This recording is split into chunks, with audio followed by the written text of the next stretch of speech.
The day the matchmaker arrived, Master Wu was shocked. Never in his wildest dreams did he imagine that the wealthiest family in the county, the Song family, would take an interest in his youngest daughter, Wu Yunling. Master Wu, this is a great blessing. What are you hesitating for?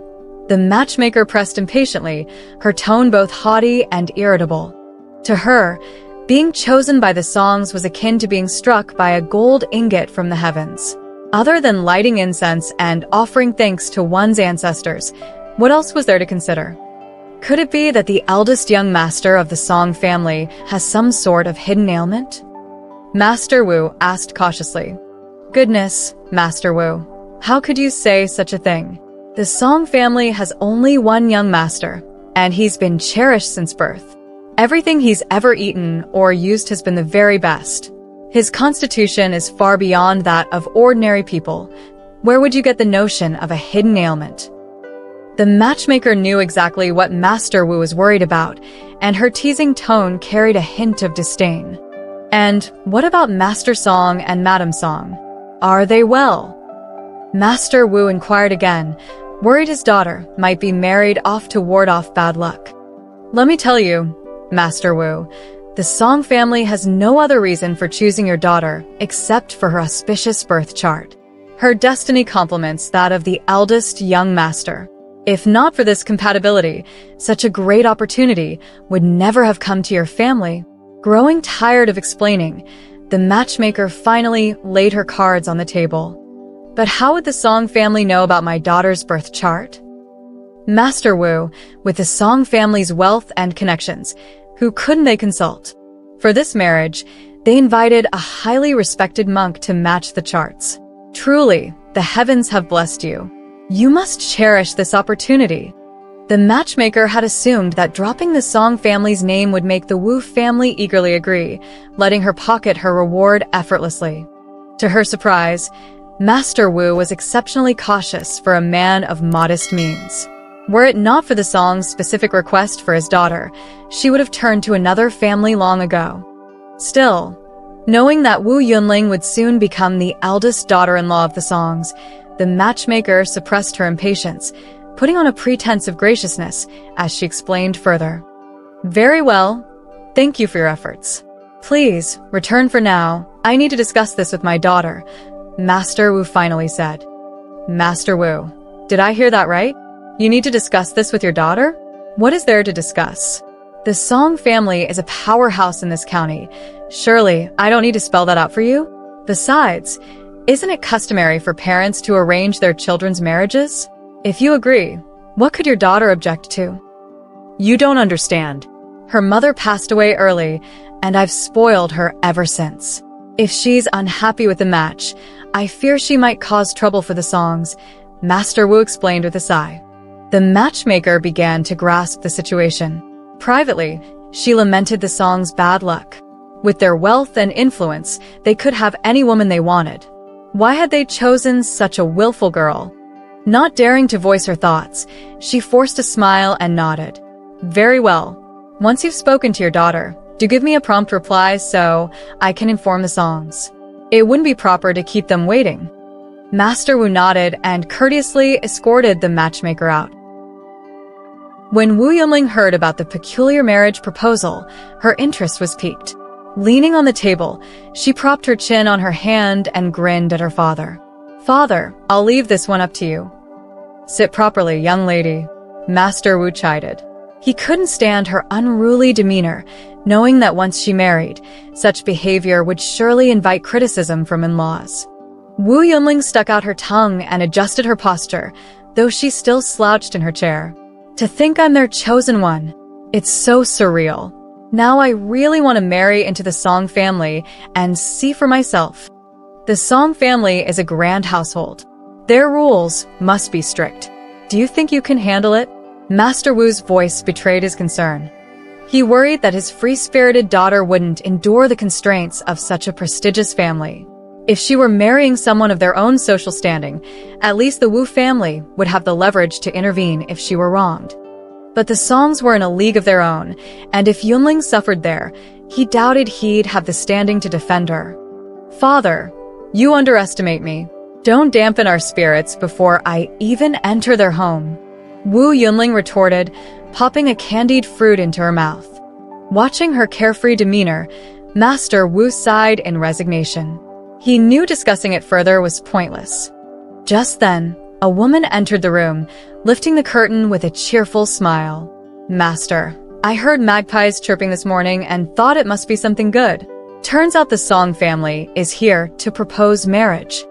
Master Wu shot her a disapproving glance and let out a cold snort. The woman instantly stopped talking, realizing she had overstepped. She glanced cautiously at Master Wu, then shifted her attention to Yunling, who was lounging as usual. Lowering her voice, she whispered, "Yunling, is the master unhappy?" Yunling chuckled but didn't answer directly. Instead, she turned to her father and said, "Father, stop overthinking. I've made up my mind." "Are you certain?" "I'm certain. I'll have to marry someday, and it's more prestigious to marry into the Song family." As she spoke, Yunling glanced at the woman, noticing the smile spreading across her lips as she nodded approvingly. Yunling is right. Not everyone gets the chance to marry into the Song family. We're truly fortunate. Master Wu looked between his daughter and the woman, lost in thought. After a long silence, he finally said, "Very well." When Song Anchen lifted Yunling's bridal veil on their wedding night, he let out a quiet sigh. "What's that supposed to mean? Are you dissatisfied, or do you think I'm not pretty?" Yunling immediately stood up, snatched the veil off herself, and demanded an explanation. Startled, Song Anchen took several steps back before responding politely. "You misunderstand. I was just lamenting how unfair this is for you." "Unfair? What's unfair about it? Your Song family is the dream destination for countless women. How is marrying into your family unfair to me?" Song Anchen gave a bitter smile but said nothing more. He seated himself at the table and poured himself a cup of tea. Yunling, however, wouldn't sit still. With her hands clasped behind her back, she circled him 3 times before stopping in front of him. "Stop focusing on yourself. I'm hungry. Go get me something to eat." Surprised by his new wife's behavior, Song Anchen stared at her, puzzled. This was far from what he had envisioned. He'd expected her to be quiet, gentle, and ladylike, just like every other woman in the Song household. "What are you staring at? Hurry up," Yunling urged impatiently. "Aren't there pastries on the table?" Song Anchen pointed to a plate of snacks nearby. "Are you stupid? Pastries aren't real food. I'm hungry, not craving sweets. There must still be leftovers from the banquet in the kitchen. Go fetch me something proper to eat," Yunling demanded, her tone sharp and irritated. Song Anchen, still trying to process her demeanor, replied hesitantly, "I could just have someone bring it to you." "No." Yunling quickly grabbed his arm to stop him. What bride suddenly asks for food on her wedding night? If word gets out and my father hears, he'll be furious. Finally understanding, Song Anchen found the situation both amusing and exasperating. He went to the kitchen himself and stole some food for her. Sitting quietly at the table, he watched as she wolfed it down. "This roast chicken isn't as good as the one we make at home. Too bland, no chewiness. This candied lotus root, though, is fantastic, sweet, soft, and just right. This and this one too, I like them. But that over there? No. Never bring that in front of me again." Yunling ate and critiqued without the slightest bit of decorum expected of a bride. Watching her unique behavior, Song Anchen felt his earlier gloom dissipate, replaced by a growing curiosity and faint anticipation. Once she was full, Yunling set her chopsticks down with satisfaction. Catching Song Anchen staring at her in a daze, she leaned in closer. The phoenix crown on her head accidentally poked him in the face, causing him to clutch his forehead and look at her in confusion. "Well, since we're husband and wife now, there's no need to be shy. I saw you staring so intently. I thought I'd come closer to give you a better look. I bet there isn't another beauty as stunning as me in your Song family, is there?" Song Anchen choked on his tea, coughing violently. "Why are you coughing like that? That's odd. I heard you're supposed to be in excellent health." Yunling said with concern. I'm perfectly healthy, but haven't you heard the rumors about me? Song Anchin decided to tease her a little. Rumors? Oh, you mean how you have such a strong destiny that you've supposedly overcome your mother and brothers? I heard that because of you. The Song family has no other male heirs left. Is that right? Song Anchin was astonished that she knew so much about him. Nodding, he asked curiously, Aren't you afraid? What's there to be afraid of? You're not scared I'll overcome my wife? At this, Yunling chuckled mischievously. With a mysterious air, she replied, Do you know why I so readily agreed to marry into your family? It's because I was intrigued by these rumors about you. Plus, I heard I'm your family's chosen one, destined to save you. How could I, with such a great responsibility, possibly cower in fear? Straightening her posture, Yunling puffed out her chest with a sense of righteous duty. She even patted Song Anchin on the shoulder reassuringly. Don't worry, with me here, you'll have nothing to fear. Song Anchin couldn't help but laugh at her bravado.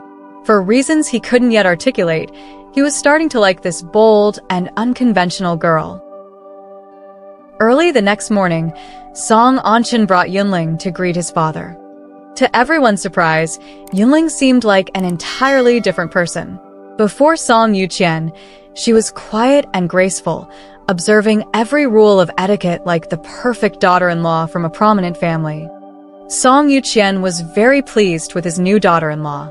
He nodded approvingly, then glanced at his son, noting the rare smile that lingered in Anchin's eyes. It seemed the master's predictions were accurate. This woman was indeed the right match for the Song family. Anchin, take some time to help Yunling familiarize herself with the house and the family. Remember to pay your respects to the concubines, and don't forget Lanji. Song Yuqian made a particular note of Lanji, for it was thanks to her that he had found such a suitable daughter-in-law. Lanji held a special place in the Song household. She entered the Song family as a wet nurse the day after Song Anchin was born. Dressed in mourning white, Song Yuqian handed his infant son to her. Cradling the crying baby, Lanji knelt before the coffin of Anchin's mother and solemnly kowtowed 3 times.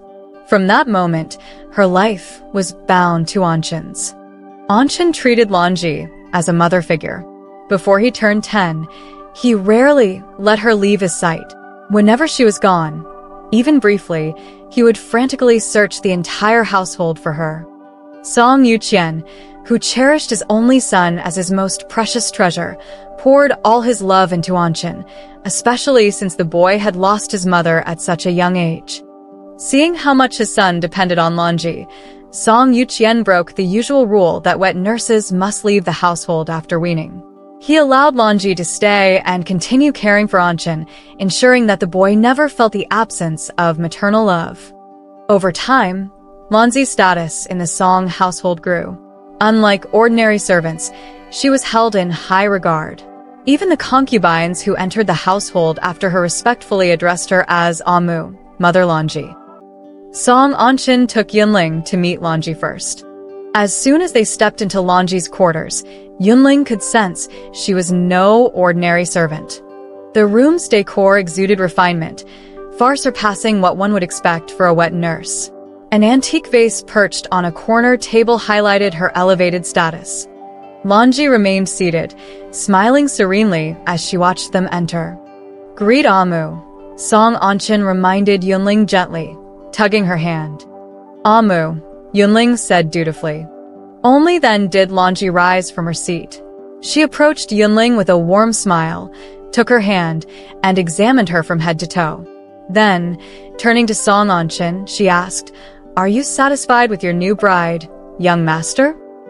Satisfied, Song Anchin replied, his tone tinged with shyness. Lanji nodded, releasing Yunling's hand. She returned to her seat and addressed Yunling directly. From now on, I entrust the young master to you, madam.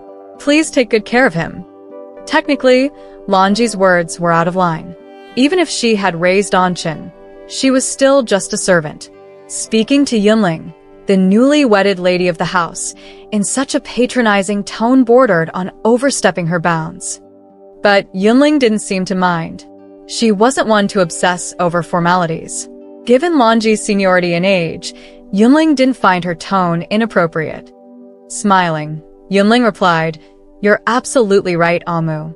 From now on, you won't need to worry about the young master's affairs." She then took Anshin's hand again and gave him a playful grin. "If there's nothing else, we'll go pay our respects to the concubines." "Don't let me keep you, young master. Go ahead if you have things to attend to," Lanji said politely, though she made no move to rise from her chair. Song Anshin didn't seem to mind her demeanor. He merely nodded before leading Yunling out. As they stepped outside, Yunling glanced back at Lanji one more time. Something about Lanji's face struck her as familiar, though she couldn't quite place it. Barely a month into their marriage, Song Yuqian announced his decision for Song Anshin to take a concubine. Before his father could finish speaking, Song Anshin dropped to his knees with a thud and said resolutely, "Father, in this lifetime, I will only have one wife, Wu Yunling." Song Yuqian was momentarily stunned, but quickly grew angry. "Nonsense. Don't you understand the responsibility you carry? The continuation of the Song family line rests on your shoulders. Whether you agree or not, you must take a concubine." Song Anshin remained silent, still kneeling in defiance, showing with his actions that he would not yield. The stalemate was broken when Yunling swept into the room, parting the curtain with a smile. She greeted Song Yuqian with perfect etiquette, then moved to help Song Anshin to his feet. "Anshin, you came to pay your respects to father, so don't upset him. Stand up now," she said gently. Song Anshin kept his head bowed, refusing to move. Seeing this, Yunling sighed and said, "Father is thinking of your best interests. This is a joyous occasion, and you should thank him for it." Song Anshin looked up at her in shock, unable to believe the words coming from her mouth. Song Yuqian was equally surprised, though pleasantly so. He hadn't expected Yunling to be so understanding and to persuade his son so graciously. Overjoyed, he praised her. "Yunling, you are truly a virtuous wife to my son. You understand the bigger picture and the importance of the family. I am deeply comforted. Father, you flatter me. Continuing the family line is a responsibility that Anshin and I both share. Your decision for him to take a concubine is merely to expedite that goal, which is entirely reasonable. This is a double blessing, two happy events at once." Yunling responded thoughtfully. Having said this, she again tried to help Song Anshin to his feet. This time, she discreetly pinched his arm, hard. The pain snapped Song Anshin out of his daze, and before he could resist, Yunling managed to pull him up. "You're a grown man, yet your wife has a clearer head than you.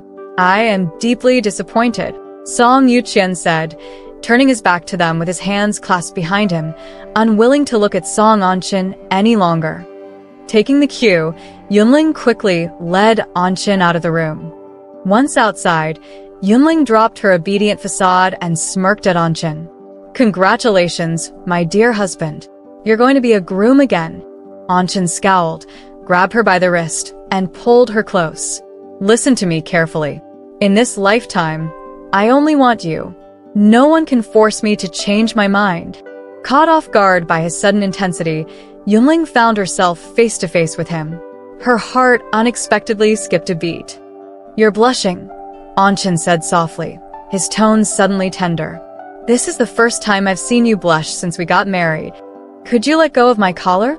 You're pulling it so tight, I can't breathe," Yunling retorted.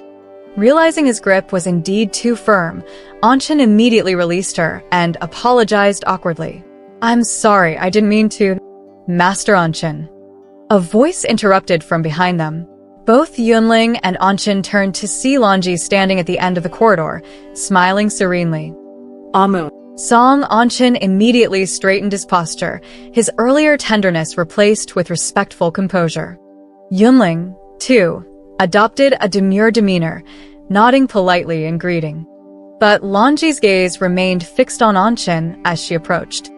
"You shouldn't be horsing around in the courtyard," she admonished gently. "You're no longer a child. What would others think if they saw this?" If word gets back to your father, you'll both be in trouble." As she spoke, she affectionately smoothed Anchin's hair, her touch as tender as a mother's. "Did your father mention the matter of taking a concubine?" she asked. "You know about it too, Amu? That's perfect. Please speak to father on my behalf. I don't want to take a concubine. That won't do. You mustn't act on impulse, young master. This concerns the continuation of the Song family line. You absolutely cannot be selfish in this matter." "I'm not being selfish. Yunling is enough for me." Hearing his firm stance, Lanji finally turned her gaze to Yunling. "What does Madam think about this matter?" Bored after listening to the back and forth, Yunling perked up when she was suddenly addressed. After a brief pause, she replied quickly, "I fully support it. It's a wonderful idea." Horrified, Song Anchin turned to glare at her, and she immediately clamped her mouth shut. Lanji, on the other hand, was pleased with Yunling's response. Her expression softened as she said, "Madam is truly understanding. I leave this matter in your capable hands." Yunling smiled and nodded. Before she could respond further, Anchin stormed off in a huff. Yunling hurried to follow, but Lanji grabbed her arm and whispered firmly, "I trust you'll handle this matter quickly." Yunling glanced at Lanji's face, a nagging sense of familiarity tugging at her memory. She nodded slightly, pulled free of Lanji's grip, and ran after Anchin. 3 days had passed since Lu Qiao entered the Song household. Aside from the first night when Song Anchin stayed with her, sleeping fully clothed, she hadn't seen him again. She sighed deeply while looking at herself in the mirror and tossed the comb in her hand onto the table. Sighing so early in the day isn't a good habit, came a sudden voice from behind her. Startled, Lu Qiao turned to see Lanji. Her initial wariness softened, and she responded lazily, "Can't you knock before coming in? Are you trying to scare someone to death?" Lanji paid no mind to her remark and simply smiled. She picked up the discarded comb and began carefully brushing Lu Qiao's hair. "Look at how beautiful you are when you're all dressed up. Don't sulk every day. You need to have patience." Hearing this, Lu Qiao replied petulantly, "Patience? I can't even see him. Why bother dressing up every day? Listen to yourself. He hasn't come to you, but he hasn't gone to anyone else either. That alone should lift your spirits." Lanji turned Lu Qiao to face the mirror. "This hairstyle suits you perfectly. Keep it from now on." "It's too plain. Makes me look old and dull." "I don't like it," Lu Qiao retorted as she reached to undo the style Lanji had just arranged. Lanji firmly held her hand, her grip surprisingly strong. As Lu Qiao began to struggle, Lanji leaned in and whispered coldly, "You're in the Song household now. Leave your personal preferences behind. If you want to enjoy wealth and comfort, you must follow their rules." Lu Qiao opened her mouth to argue but froze when she caught Lanji's icy glare in the mirror. It was as sharp and cold as a dagger, silencing her instantly. Meanwhile, Yunling was growing bored. Ever since she persuaded Song Anchin to take a concubine, she hadn't seen him either. "That man's so fickle. Already forgotten me so quickly," she grumbled. But Yunling wasn't one to sit idle. Early that morning, she strolled leisurely into the rear garden where the concubines often gathered, hoping to find something interesting. "Mother, tell me another story about my brother, please," a child's voice called out sweetly. "Why do you love hearing about your brother so much?" Third concubine asked as she held the little girl in her lap. "Because every time you hold me and stare off into space, I know you must be thinking about him. You little clever thing. Nothing gets past you. How tall do you think he would be now? This tall? Or maybe this tall?" The girl jumped out of her mother's arms, standing on her tiptoes and stretching her hands as high as she could. "At least half a head taller than you," third concubine replied, placing her hand above the child's head. Just then, she noticed Yunling standing nearby and immediately fell silent. "Third concubine and the little one are here. The weather's nice today, so I thought I'd just wander around," Yunling said awkwardly, caught red-handed eavesdropping. "Yes, it is a lovely day. It's rare to see you here, madam. Come, have a seat. Third concubine invited her graciously. Yunling quickly nodded and joined them, sitting beside third concubine. I saw you two chatting and didn't want to interrupt, Yunling explained apologetically. Just talking nonsense to entertain the child. Nothing important, third concubine said lightly. How can talking about my brother be nonsense? The little girl interjected indignantly. At the mention of her son, third concubine grew visibly uneasy. She quickly scolded the child. Hush now. Don't interrupt when adults are talking. The little girl pouted, her lips trembling with hurt. Third concubine, don't scold her. We're just chatting. No need for so many rules. Let her speak if she wants. Children should be happy, right? So, little one, who's this brother you were talking about? Yunling asked curiously. My real brother, of course. But he's already. The girl trailed off, casting a nervous glance at her mother before falling silent. Yunling turned to third concubine, only to find her eyes red, tears threatening to fall. Third concubine, the little one's brother is, Yunling asked gently. There is no brother. Don't listen to her nonsense. Come, let's go. Third concubine stood abruptly, grabbed her daughter, and hurried away. Alone once more, Yunling grew bored. Picking up a pebble, she began skipping it across the pond. Can you teach me how to do that? A voice interrupted her focus. Turning, Yunling saw Qianqian, fourth concubine's daughter, gazing at her with eager curiosity. Of course, Yunling agreed cheerfully and began teaching her. Qianqian was a quick learner. Within moments, she was sending stones skimming elegantly across the water. The girl was delighted. She had never played anything so fun before. In no time, she warmed up to Yunling. You're much more interesting than everyone else in this household. All they do is nag and fuss. They don't know how to play at all, Qianqian complained as she threw another stone. Does that include your Anshin brother? Yunling teased. I rarely see him. He's always busy, studying, managing business. And even if he has free time, Mother won't let me bother him, Qianqian admitted. Don't you get lonely? Yunling asked sympathetically. It wasn't so bad before. I used to have brother Jinlei to play with. He was only 2 years older than me, but he knew so many fun games. I was happiest when I was with him. Jinlei? Was he third concubine's son? Yunling asked, recalling the earlier conversation. Of course not. Jinlei was much older than her baby brother. Third concubine's son didn't even make it past his first month. Didn't make it past his first month? Yunling asked, shocked. Realizing she had said too much, Qianqian grew uneasy and avoided Yunling's gaze. She resumed skipping stones in silence. But Yunling wasn't about to let the subject drop. Who was Jinlei's mother then? Qianqian stayed silent, her head lowered as she gathered more stones. If you tell me, I'll teach you even more fun games. We're friends now, right? Friends should share everything, Yunling coaxed. Qianqian hesitated but ultimately remained silent, her small hands fiddling with the stones. Seeing her reluctance, Yunling's eyes lit up with an idea. Wait here. I'll go get you something special. She dashed back to her room, grabbed a pouch filled with galaha, small sheep-bone toys, and hurried back to Qianqian. Look at these. Ever played with them? Qianqian's eyes widened with curiosity. What are they? Galaha. They're made from sheep bones, super fun to play with. Sheep bones? How do you play with them? Tell me about Jinlei first, and I'll show you. Tempted, Qianqian stared at the galaha for a long time, wrestling with her thoughts.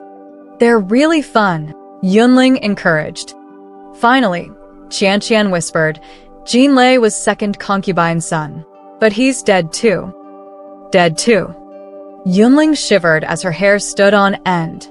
She remembered the rumors about Song Anshin's cursed destiny and began to realize there might be truth to them. How did he die? An illness, a sickness, Qianqian stammered.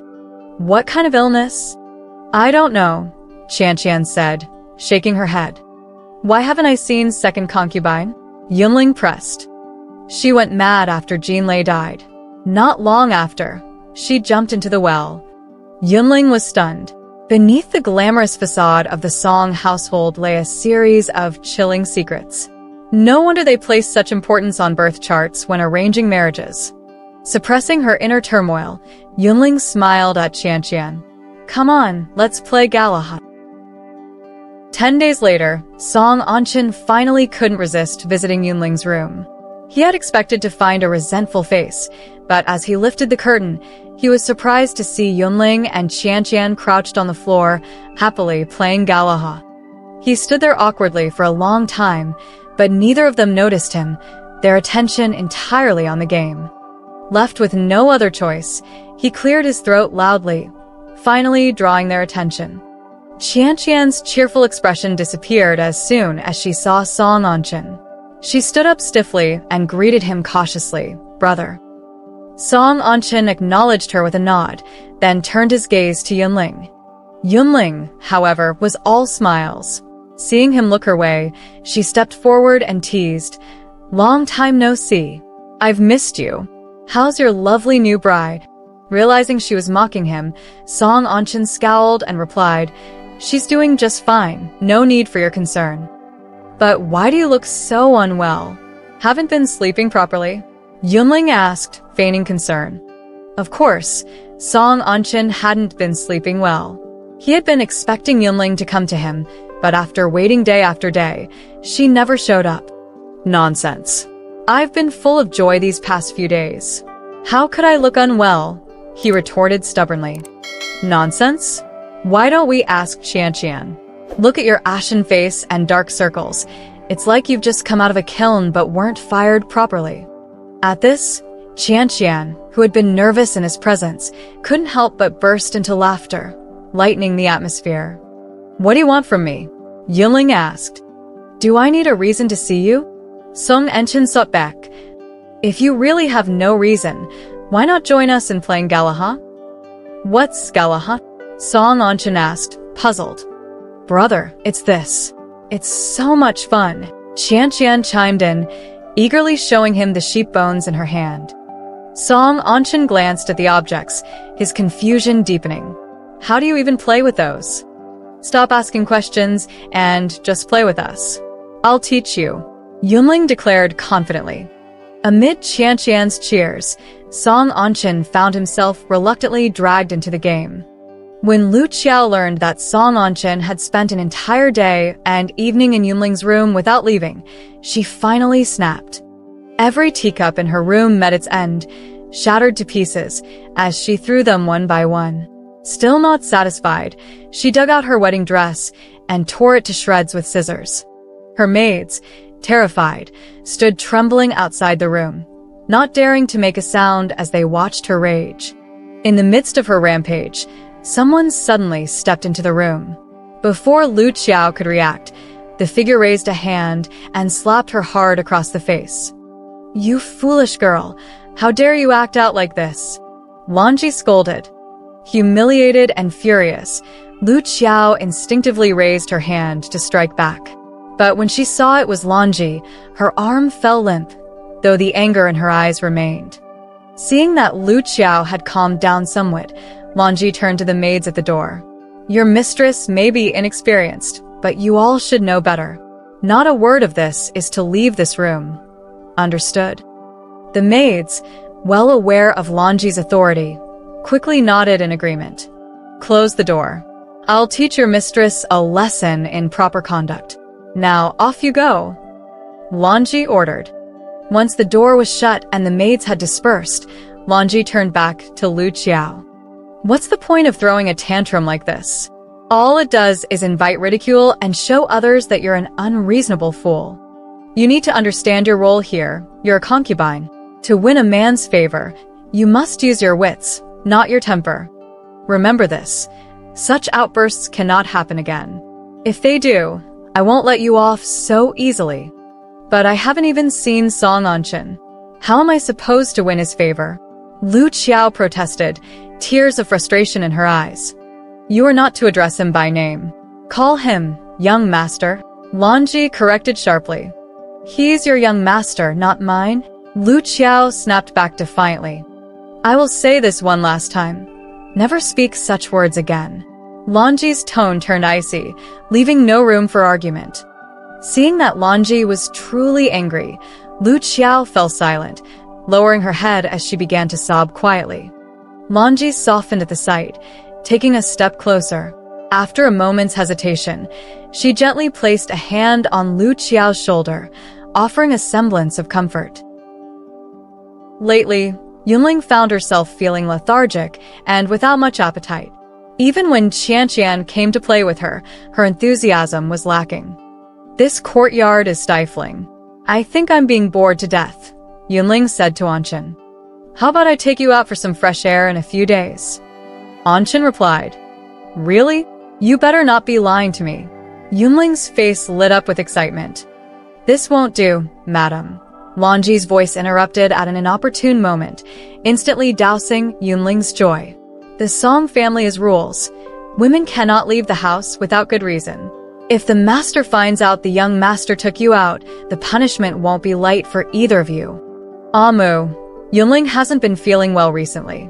She's lost her appetite and has been staying in bed longer. Should I call a doctor?" Song Anqin asked, seeking Lanji's advice as soon as she entered. "Let me take a look," Lanji said with a warm smile. She walked up to Yunling, touched her forehead, and carefully examined her complexion. Then she turned to Anqin and said, "It's likely nothing serious. Probably just the heat as summer approaches." Noticing Anqin's lingering concern, she added, "I'll prepare some cooling soups to whet her appetite. Once she starts eating again, her spirits will naturally improve." "Thank you, Amu," Anqin said gratefully. Yunling, however, remained silent. She couldn't shake the feeling that Lanji only cared about Anqin and treated her as little more than a decoration. But perhaps that wasn't such a bad thing. Being a mere decoration meant less need for socializing and pretending. Later, when Lanji brought a bowl of freshly made soup to Yunling's room, Anqin had already left to discuss business with his father. Yunling was alone. "Madam, try this soup and see if it suits your taste," Lanji said, placing the bowl in front of her. Yunling, half asleep at the table, was startled awake by Lanji's sudden presence. In her panic, she accidentally knocked over the soup bowl. "Amu, it's you. I'm so sorry. I didn't mean to spill it." Yunling stammered as she fumbled for a handkerchief to wipe up the mess on Lanji's clothes, apologizing profusely. "Don't worry, it's nothing. I'll go get another bowl," Lanji said kindly before leaving for the kitchen. As Yunling crouched down, staring at the spilled soup on the floor, she felt a sense of unease but couldn't quite pinpoint why. "Big Sister Yun, I've come to play with you." Qianqian burst into the room, her cheerful voice breaking Yunling's daze. She noticed the mess on the floor and asked curiously, "Did you spill your soup, sister? Why not call the maids to clean it up?" Yunling smiled at the little girl and said, "My mind's been a bit foggy lately. Could you fetch the maids for me?" "Of course," Qianqian replied eagerly and ran off to summon them. By the time Lanji returned with a new bowl of soup, Qianqian was back with the maids. "Madam, quickly try this soup while it's hot," Lanji urged with a smile. Yunling picked up the spoon but set it down as she saw the maids arrive. "Please clean up the mess," she instructed them before turning to Lanji. "Thank you, Amu. I'll drink the soup once they've finished cleaning. You can go rest now." Lanji looked at the busy maids and nodded. Before leaving, she reminded Yunling to drink the soup while it was still warm. Once Lanji was gone, Yunling turned back to the table, only to find Qianqian curiously leaning over the bowl. "Qianqian, do you want to try it?" Yunling asked. The girl immediately shook her head in alarm and backed away from the table. Seeing her reaction, Yunling became curious. She pulled Qianqian close and asked, "What's wrong, Qianqian?" Standing on tiptoe, Qianqian whispered into Yunling's ear, "My mother told me never to drink mushroom soup, especially if Amu made it. No matter how tasty it looks, I'm not allowed." "Why not?" Yunling asked, puzzled. "I don't know. I just know that Brother Jinlei drank mushroom soup made by Amu, and not long after, he fell ill." Hearing this, Yunling picked up the soup bowl again, staring thoughtfully at the mushrooms floating inside. The next day, Yunling visited Lu Qiao's room. As soon as she saw Yunling, Lu Qiao rose and greeted her with a bow. "Greetings, madam. Let's drop the formalities. It feels awkward. From now on, call me sister, and I'll call you Sister Lu. How about that?" Yunling suggested warmly. "That might not be appropriate," Lu Qiao replied, feigning reluctance. "What's inappropriate about it? Why bother with all these formalities? It just creates distance between us. Calling each other sisters sounds much closer," Yunling said with her usual carefree smile. Lu Qiao glanced at Yunling's cheerful demeanor, her resentment simmering. She had often complained to Lanji about Yunling, questioning why someone with barely better family standing than her deserved to be the Song family's first wife. If it had been a daughter from a truly prestigious family, she might have accepted it. But Yunling? No way.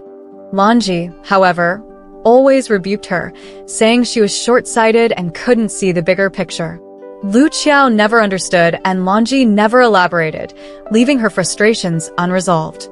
"Sister Lu, the more I look at you, the more I like you. Don't be a stranger. Come to my room anytime to chat. It's so boring in this big courtyard. I feel like I'm suffocating. With you to keep me company, the days would be much brighter," Yunling said enthusiastically. Then, with a sudden gesture, Yunling removed the gold hairpin from her head and pressed it into Lu Qiao's hand. "Since we're sisters now, this is a little token of my affection for you. Take it." Caught off guard, Lu Qiao couldn't refuse and reluctantly accepted the hairpin. After Yunling left, she examined the intricate piece, admiring its exquisite design and craftsmanship. From that day on, Yunling often sent Lu Qiao gifts, from fine jewelry to snacks. At first, Lu Qiao felt uneasy about accepting them, but as the gifts kept coming, she grew used to it. Still, she kept the matter from Lanji, fearing she would be scolded for being greedy. Before entering the Song household, Lanji had warned Lu Qiao to keep her distance from Yunling. But now, seeing Yunling as a simple-minded fool, Lu Qiao wondered what there was to fear. With a growing collection of gifts, she felt it was all worth it. As Lu Qiao sipped soup Yunling had sent while admiring a bracelet on her wrist, she couldn't help thinking, this isn't such a bad life after all. Meanwhile, Lanji continued to bring soup to Yunling every day. To her surprise, the girl had become greedy, asking for a second bowl each time. Originally, Lanji had planned to delay her schemes. But with Lu Qiao failing to win Anchen's favor, she feared the concubine would become irrelevant. Yunling, on the other hand, seemed unaffected by the arrangement and continued to enjoy Anchen's full attention. Smirking coldly, Lanji prepared 2 bowls of soup, instructing a servant to deliver them to Yunling. Lu Qiao had suddenly gone mad. Every day, she would mutter to herself while gesturing at the air, claiming a celestial being was coming to ferry her away on a 7-colored boat to ascend to the heavens. Whenever she saw Lanji, she would dive under her blanket in terror, screaming that Lanji was a giant monster coming to devour her. This unexpected turn of events left Lanji furious. She forced Lu Qiao's personal maid to recount recent events in detail. When the maid mentioned that Yunling had been sending Lu Qiao a bowl of mushroom soup every day, Lanji finally understood what had happened. The realization sent a wave of rage through her, and she coughed up blood on the spot. She could hardly believe that Lu Qiao's madness had been caused by her own mushroom soup. But why was Yunling unaffected? Could she have discovered something? Determined to test Yunling one last time, Lanji quickly prepared a fresh bowl of mushroom soup and brought it to Yunling's room. Upon entering, Lanji found Lu Qiao already there, sitting beside Yunling and still babbling incoherently. Seeing Lu Qiao, Lanji hesitated briefly but quickly composed herself, placing the soup in front of Yunling with an even expression. "Madam, it's time to drink your soup. All right, just leave it there. I'll drink it in a moment. It won't taste as good cold.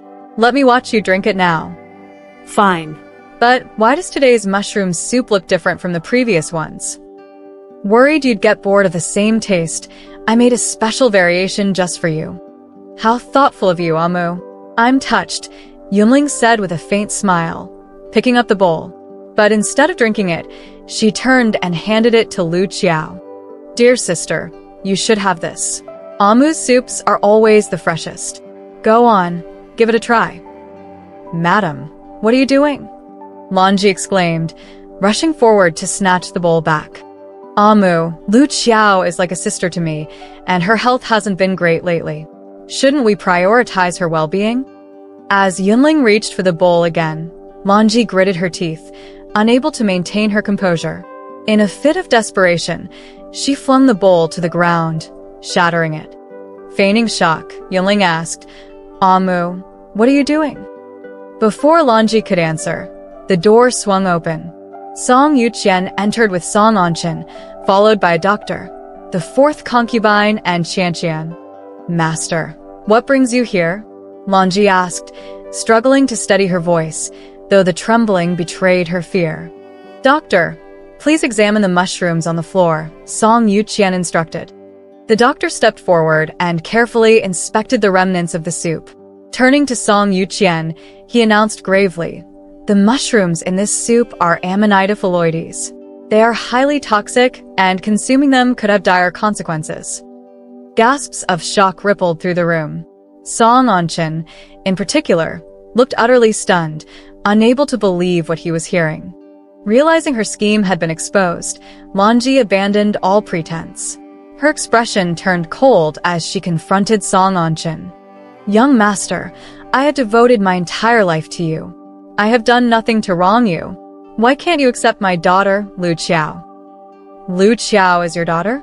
But when you came to this household, you claimed your child had died and that your husband was missing," Song Yuqian interjected in disbelief. "If I hadn't said that, would you have allowed me to stay and care for the young master? Back then, my family was destitute.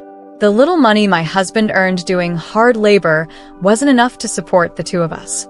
To save my family, I had no choice but to abandon my newborn daughter and come here as a wet nurse.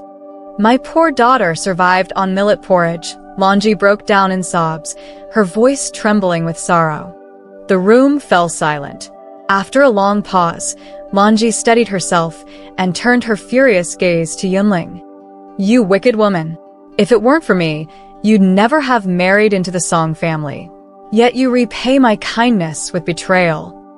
Yunling chuckled dismissively at Lanji's accusation and replied calmly, "All of this, your scheming, was to get your daughter into the Song family.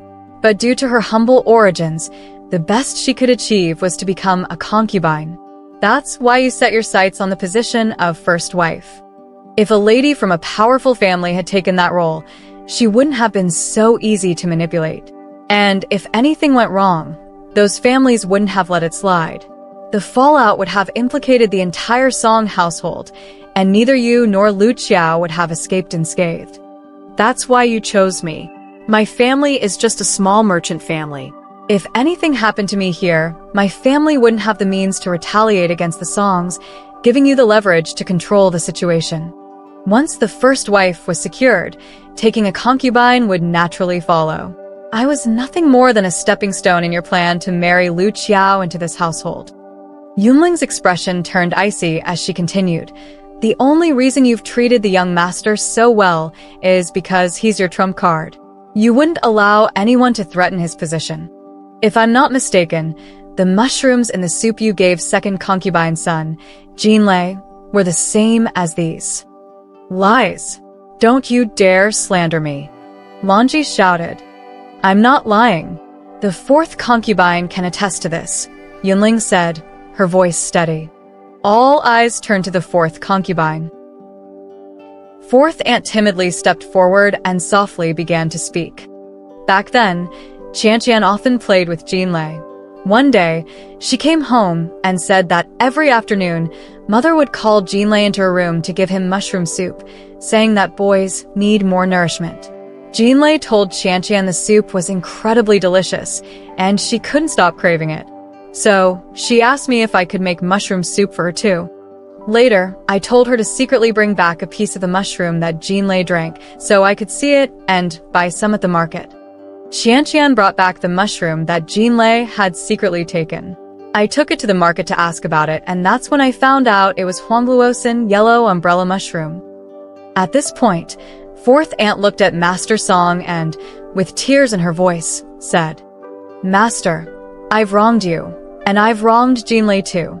Back then, I thought about saving Jinlei, but it was already too late. The toxins had accumulated too much in his body. I asked around and they said it was useless. I only did it for Qianqian." Master Song's hands began to tremble slightly, revealing the storm raging within him. "It doesn't end there. Qianqian, can you now tell everyone how third aunt son died? Don't be afraid. Your sister is here." Yunling encouraged her. Qianqian nodded, then looked around and said loudly, "After third aunt gave birth, mother took me to see the baby once, and I liked him a lot. That afternoon, I went to third aunt's room by myself to see my little brother again. But third aunt wasn't there, only mother was. I didn't go in, I just peeked through the door crack. I saw mother put a bean in my little brother's mouth. Later that afternoon, my little brother was gone." "You wretched woman! My son."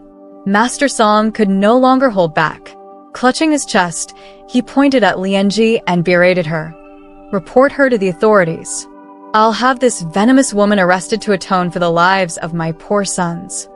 Hearing this, Lianji burst into a fit of mad laughter and pointed at the dumbstruck Lu Qiao nearby, shouting to everyone, "Then who will pay for my daughter's debt? The soup Lu Qiao drank was made by your own hands. This is your doing. You have no one else to blame." Yunling retorted. Lianzi's icy gaze fell on Yunling, and she hissed through gritted teeth.